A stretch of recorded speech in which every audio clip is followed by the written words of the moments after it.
Importante entender o processo de mudança muito mais do que a mudança em si. Esse é o Visão Libertária, sua fonte de informações descentralizadas e distribuídas. O Bitcoin vai passar por uma mega atualização esse ano de 2021. A previsão é que isso aconteça agora em junho. A atualização Taproot, ou raiz principal, é um soft fork que inclui as BIPs 340, 341 e 342. Ok, um monte de nome, um monte de termo que muita gente não faz nem ideia do que significa. Mas vamos explicar cada um desses conceitos aqui. Antes disso, é preciso entender por que esses conceitos são importantes. Por que você deveria se importar e entender como funciona uma atualização do Bitcoin. O Bitcoin é algo muito mais revolucionário do que muita gente pensa. Muita gente vê ele como meramente uma moeda digital, mas ele é muito mais do que isso. É uma moeda digital descentralizada. Ninguém, nem os desenvolvedores, nem os mineradores, nem quem tem nodo, pode controlar o que acontece com o Bitcoin. Pensa como funciona qualquer outra moeda. Existe um grupo que controla aquele sistema da moeda. Por exemplo, se você compra uma moeda de um jogo, a empresa que fabrica o jogo controla aquela moeda. Então, se ela quiser mudar alguma coisa na moeda, é muito simples, basta mudar. Talvez tenha que comunicar os usuários antes, mas o processo é fácil, ela decide, ela faz.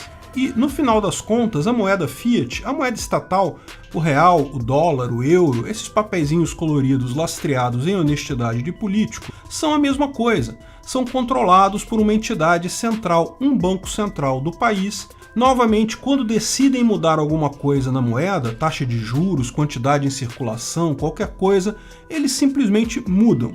Aqui no Brasil tem reuniões do Copom que decidem taxa de juros, tem uma equipe no Banco Central que decide emissão da moeda, enfim, é trivial fazer mudança nessas moedas. Mas não é assim que o Bitcoin funciona, ele surgiu como uma rede totalmente descentralizada para oferecer uma moeda independente de uma entidade central. O algoritmo descrito no paper do Satoshi Nakamoto descreve uma rede totalmente independente. Uma rede descentralizada depende de um consenso espontâneo entre as pessoas que participam da rede, daquela moeda, para poder fazer atualizações. E de fato, o Bitcoin começou a funcionar em 2009 e até hoje possui basicamente as mesmas características e algoritmos para seu funcionamento. Mas aí entra uma questão que é fundamental. Não apenas em economia, mas também na legislação, no justnaturalismo, como a gente faz para alterar o que está funcionando? Pensa bem, o algoritmo do Satoshi funciona perfeitamente, mas é lógico que, à medida que vai sendo usada, surgem melhorias, coisas que podem ajudar a funcionar melhor ainda, eventualmente até correções de erros. Da mesma forma, é preciso reconhecer que um ordenamento jurídico cristalizado como previsto no justnaturalismo tem o grande defeito de não permitir atualizações. E se as condições mudarem? E se houverem novos costumes na sociedade? Bem ou mal, com instituições centralizadas, essa instituição, seja um congresso, um faraó, um rei, pode alterar tais leis e adaptar à nova realidade. Em um sistema justnatural, quem altera a lei? Mas antes de entendermos o aspecto do problema da evolução legal no justnaturalismo, vamos entender como o Bitcoin se atualiza. Como explicado, uma opção seria nunca ter atualizações, isso é uma possibilidade. Mas quem já trabalhou com o desenvolvimento de software sabe que tal coisa é na prática impossível. Todo software tem ajustes a serem feitos, aparecem oportunidades de melhorias muito significativas. A outra alternativa seriam alterações 100% consensuais. Se absolutamente todas as pessoas envolvidas no Bitcoin concordassem com a alteração, também não haveria problema. O que, embora seja logicamente possível, é impossível na prática, onde já se viu um grupo de milhões de pessoas concordando com qualquer coisa. Esses dois casos triviais, zero alteração e alteração 100% consensual, são impossíveis na prática. Então, como fazer alterações no Bitcoin? Pode parecer que, sem essas duas alternativas, nada pode ser feito. O Bitcoin está fadado a falhar, tal como o direito justnatural. Mas aí é que está a coisa, não é bem assim.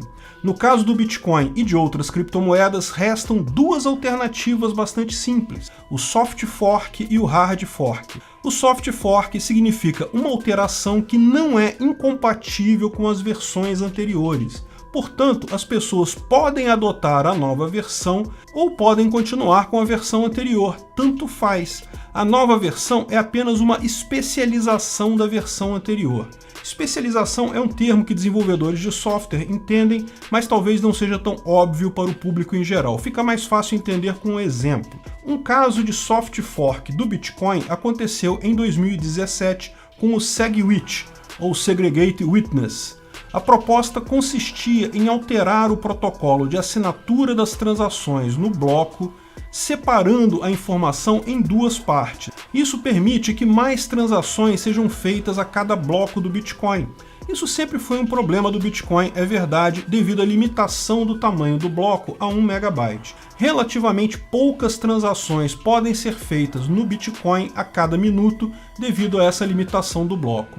A solução do SegWit reordenava as informações de forma que permitia um pouco mais de transações sem alterar o tamanho do bloco. A beleza da coisa é que a rede continua compatível com os nodos anteriores, ou seja, quem não atualizou o seu nodo, quem não tem SegWit, suas transações são mais caras, os blocos são menos otimizados, mas fora isso, tudo continua funcionando perfeitamente. Os nodos SegWit são mais rápidos, processam transações mais rápido, têm menor custo de transação, mas continuam operando na mesma rede que os blocos anteriores. Um soft fork, portanto, melhora a rede sem perder a compatibilidade com o passado. Hoje, SegWit já está implementado em 100% dos mineradores e na imensa maioria dos nodos. Só um ou outro que você ainda encontra não SegWit. Então, praticamente virou o padrão real do Bitcoin. Foi feita uma alteração, atingiu-se um consenso global, sem precisar recorrer nem ao consenso de 100% das pessoas ao mesmo tempo, nem a ficar parado. Mas e se uma alteração não for compatível com o passado? Em tese, é possível criar o que é chamado de hard fork. O hard fork é uma alteração tão grande no protocolo que não tem como manter a compatibilidade com os nodos anteriores. Isso aconteceu também em 2017 com o hard fork do Bitcoin Cash.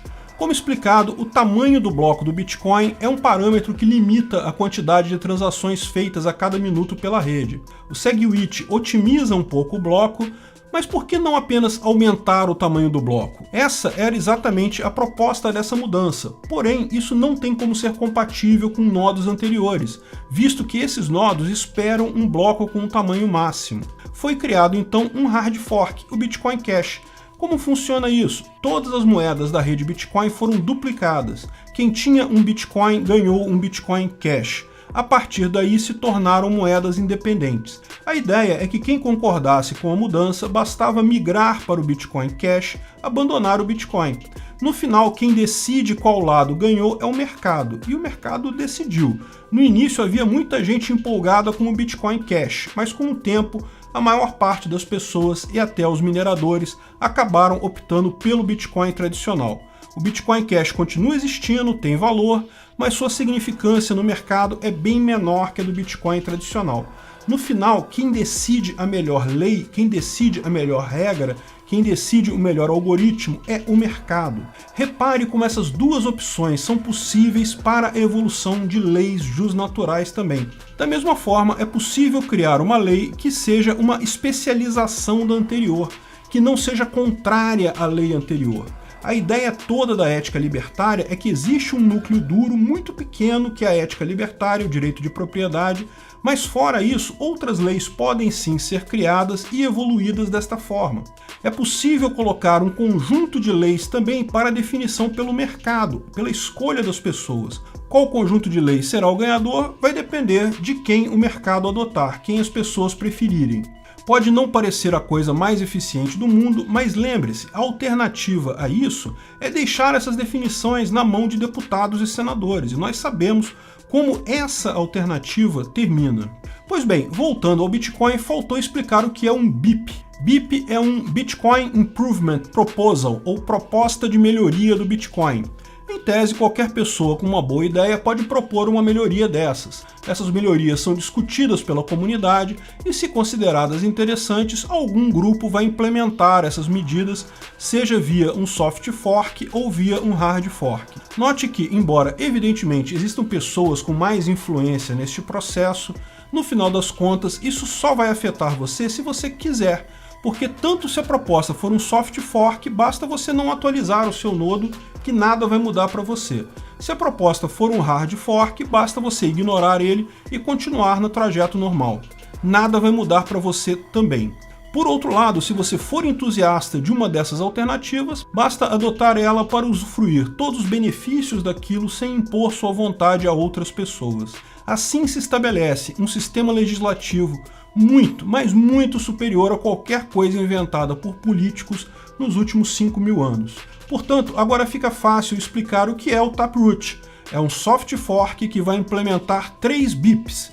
Primeiro, importante notar, você não precisa mudar nada, é um soft fork.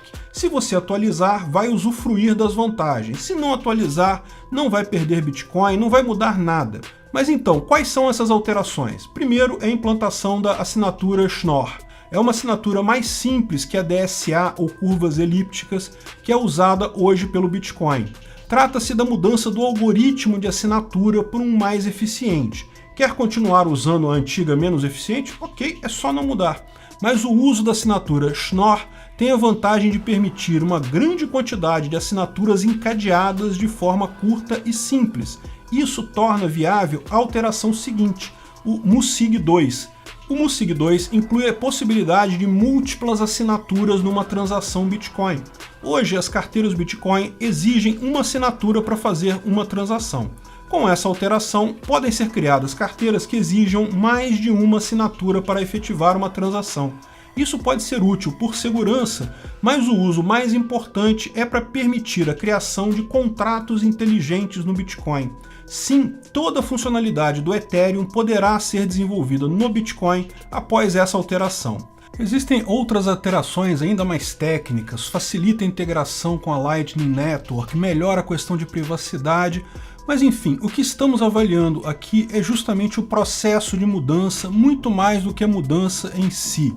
Vai por mim, o Taproot é bem-vindo. A beleza dessas alterações é justamente você só acompanha elas se quiser. Se quiser continuar usando as versões antigas do Bitcoin, tudo continua da mesma forma, sem problemas. Existe sim alguma discussão se tal alteração deve iniciar pelos mineradores ou pelos nodos, mas como se trata de um soft fork, isso é irrelevante e não vai fazer diferença no final das contas. Importante notar que, claro que existem discordâncias sobre aspectos técnicos do Bitcoin, como seria normal em qualquer moeda, mas é preciso ter em mente o que é importante aqui. Meramente apresentar uma solução técnica melhor para um problema não é a grande revolução. A grande revolução do Bitcoin é o sistema que permite a evolução do protocolo sem agredir o consenso anterior, sem uma decisão centralizada. Existem muitos críticos ao Bitcoin, geralmente aqueles que olham exclusivamente para os aspectos técnicos e não para a questão do consenso descentralizado. Tudo é mais fácil de resolver com alguém tomando decisões centralizadas. A questão é, isso volta ao problema original dos governos. Obrigado por sua audiência. Esse artigo foi sugerido por Luiz Gama Libertário, escrito e narrado por Peter Turgoniev. Esse vídeo foi um oferecimento de armataweb.com, cloud e serviços de data center, 100% de compromisso com a satisfação e privacidade dos clientes. Aceitamos Bitcoin. Veja o link na descrição do vídeo. Se você gostou desse vídeo, clique no like e compartilhe ele em suas redes sociais. Se inscreva no canal para nos ajudar, clicando no botão vermelho abaixo. Se quiser ser avisado de novos vídeos, clique no sininho ao lado. Até a próxima!